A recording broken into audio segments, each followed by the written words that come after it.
name is Ala, and this is a presentation of my literature review. The topic is investigating the role of PSMA PET in predicting and assessing treatment response in prostate cancer. So in this presentation, in my literature review, I focused on two main concepts: predicting and assessing. So before we begin, I will give you a brief summary of the background. First is overview of prostate cancer. So this is most significant cancer in males in Australia and worldwide as well. Also, it is the second most common cause of death in males in cancer. And the other problem is, even when we diagnose at the first time, they already have metastasis. So 10% of patients already at initial diagnosis of prostate cancer, and it rates up high in later stage T1 to T3 patients. So early diagnosis is very important. So this shows mostly it goes to bone, over 80%, and some others also have metastatic sites like brain or other lymph nodes and other organs. Also, biochemical recurrences happen in prostate cancer. So that means even if after the treatment, the prostate-specific antigen called PSA level goes up high after the treatment. So these molecules can be detected by bioreceptor, and it makes a measurable signal to detect. So these are all backgrounds of prostate cancer. And now we'll move to PSMA PET imaging. So PSMA PET imaging is using this kind of molecular imaging technique. So that prostate cancer cells developed the PSMA receptor on its surface, and we use special ligand, and radioisotope is attached to the ligand. So it depends on our purpose. If you want to detect the cancer, then use certain type of radioisotope, and if you want to use it as a treatment, use the other types of it. So I will briefly show some examples of radioisotopes.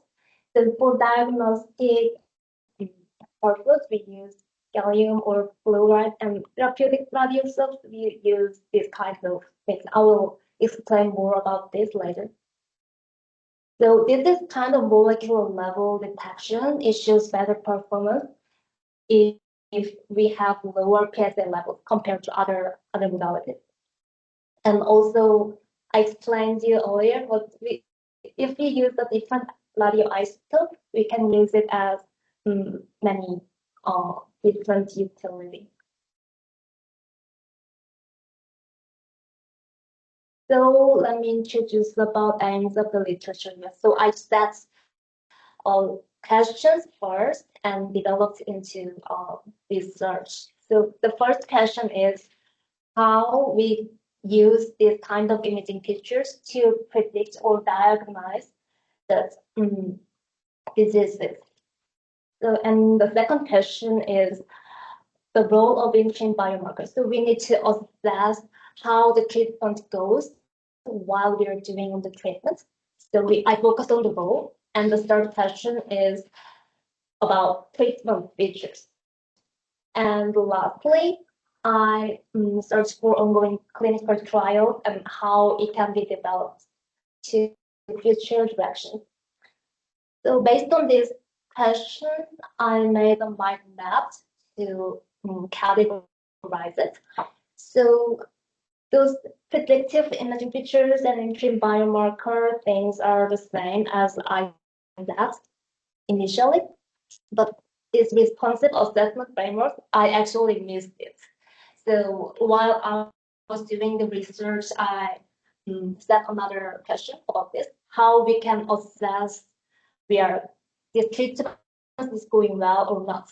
So we have traditional criteria and it has some limitations. So now we are developing new criteria. They are not really fully recognized worldwide, but still on the stage. So I thought it will be worth it to study of them. So I made another category. And also the therapeutic role went on to ongoing clinical trials. Where they are still on the development stage. So now we are moving on to significance of my research. So, sorry, I think I sent the earlier version of my slide. So I will explain in for. So the significance is focusing on the assessment and only diagnose. We can reduce some unnecessary stages of treatment, and also it will save our time and money for the patient. And also, I think it will give us a guidance to future research. So this is how I conduct my literature review. First, I select the topic and set the research questions as I showed you earlier. And also I use literature search engine to and set some keywords and use the keywords to search literatures with title, abstract, and keywords. So I used OneSearch, PubMed, and any other site, and screen the literature and surveyed and write the reviews. So as I showed you earlier, I categorized into 4, and now I separate them into the searching categories. So the first part is general reviews of prostate cancer and PSMA, and the next one is radio tracers. And this new radio tracers is focused on the treatment and imaging and interpretation and interim biomarker and matrices. And also this is about response assessment framework. So there are still other criteria, but I focused on major 3 new frameworks. And all of these are challenging some problems. So I collect that problems we are facing into the challenging category. So I will introduce some current stage of research. The first, radio tracers. So we have major PSMA targeting radio tracers. These gallium fluorides are focusing on imaging. So the gallium was first FDA approved radio tracers. The fluoride also has advantages over gallium 68. So it has longer half-life and better distribution. But we can choose either. It depends on the patient's current status. And it has pros and cons, obviously. So we can choose the right radioisotopes. And the next thing is about imaging and interpretation. So it is kind of molecular level, so it can be detected by very low PSA level. So, but not using this technology alone, but I think using MRI or other modalities together will get a good results. Recently, I saw the review that they something MRI means we can find from PSMA PET and other like. And also it can evaluate metastatic disease, especially. And third, response assessment frameworks. So these 3 all have different key features. So the first one is received 1.0. So we define as partial response as if the tumor volume decreased 30% and it is progressive disease if it increased 10%. And the second framework has three criteria. So if it shows these two new distinct lesions and other increasing size of plaque, we consider it as progression. And also have promise criteria, which is incorporates together. So this is also one of the challenges that we do not have any certain framework recognized worldwide. So every paper uses different frameworks, and we're still working on it. So this is another challenging part when I do literature review. Also, interim biomarker is about tracking how therapy goes well or not. So if it shows lesser volume, that means the therapy is going well, and if this has larger volume, that means we need another method. So there are some studies did in phase 2 therapy trial and phase 3 vision trial. And lastly, ongoing and recent clinical trials is about lithium therapy and alpha emitter actinium therapy. So, actinium therapy is kind of new thing, and this is more powerful because it's alpha emitter. So, even if the patients who didn't really still well cured from this therapy, they after they use this therapy, they showed a significant improvement. But it also has some side effects, so we need to use it carefully.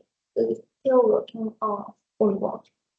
And this is some part of my literature reviews, about table to conduct literature review.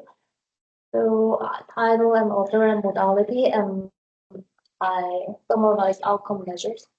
But I think I would done it better if I categorize the first point. I haven't done it, so it took a while to categorize it later. The challenges and limitation is about PSMA PET itself. So it can show false positivities, and also we have heterogeneity problems and lack of the criteria, standardized criteria, and small lesion detection is also limited, and that impact we need to consider it. So,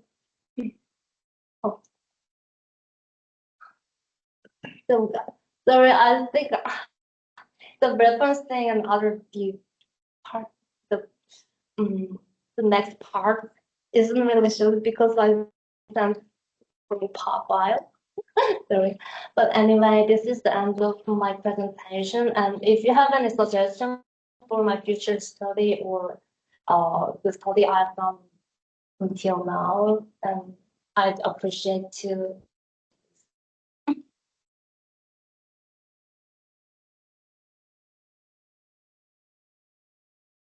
So, I have a few questions that I think I'll see if anyone else has any before I ask them. So, if anyone else has any questions? Listen. Thanks, Tyler.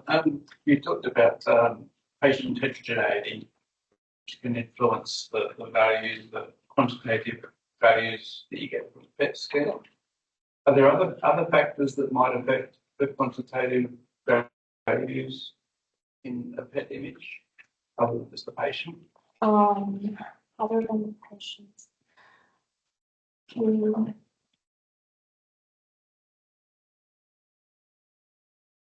I actually focus on how it will work. Depends on patients. even if they have same levels of tumor, they show the different levels of PSA, and they can react differently. Yeah, I think I focus on patients. Yeah, I mean, like, leading to is the patients are imaged on different scanners, for example. Yeah. With traces generated in different laboratories, and that can also influence things like SUV max. So while you're doing the literature, you might want to just see if the studies harmonise their imaging across centres, so that heterogeneity can be factored in as well. Thank you. Oh, Yeah, thanks a lot. Yeah, great presentation. Yeah, I asked sort of a similar question when you gave a little update in one of the earlier research meetings, but do you think by contrast you look a bit at FDG studies, because that's sort of the FDG and PSMA are the two main considerations in PET-CT imaging, sort of the tracer type. So yeah, will you examine any FDG studies or ones that are comparing FDG and PSMA in order to find things? Or Oh, yeah, I'll take it. Thank you. cool. Yes, that would be worth looking into that. And also, quite sort of similar to Martin's point, will you be sort of examining the different segmentation methodologies used in each study? Just something to consider, because the way that the various clinicians actually segment disease and the scans can vary, so that might be something to account for when you're collating the results across studies. Yep. About the study for prostate cancer that you're looking at, might have missed it from the presentation, but are you focusing on early disease or more advanced disease, or are you? I'm looking for overall phase, but maybe I think the early stage is more important to focus on because it has an advantage of detecting a very low PSA level. So yeah, but yeah, I'll focus on that.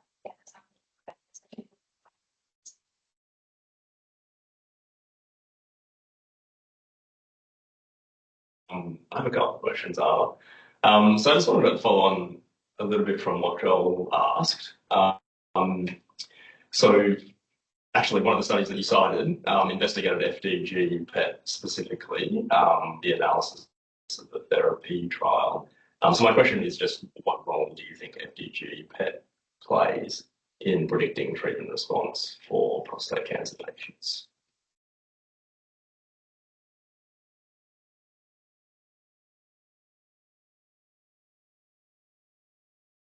Your question is about the predicting role of FDG. Yeah. So, the trial that you cited on, I can't remember the slide, it was, but they actually used FDG PET to select patients for eligibility in that trial.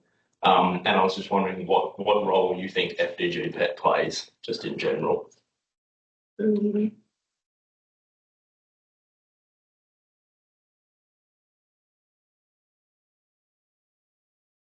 think it might have been a few slides ahead. This might be too far back.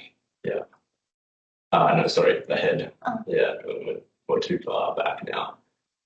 So one more. Yeah. So here, so the therapy trial. Yeah. Yeah. What role do you think FDG PET plays, or do you not really know what that role is at this stage?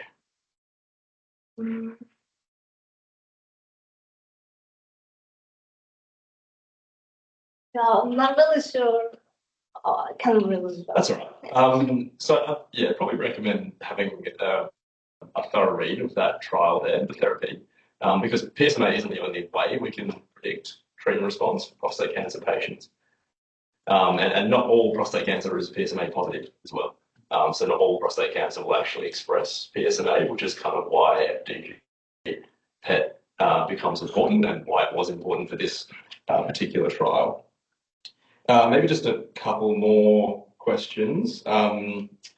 You mentioned that PSMA PET has better performance for detecting disease in biochemically recurrent prostate cancer patients, which is definitely true.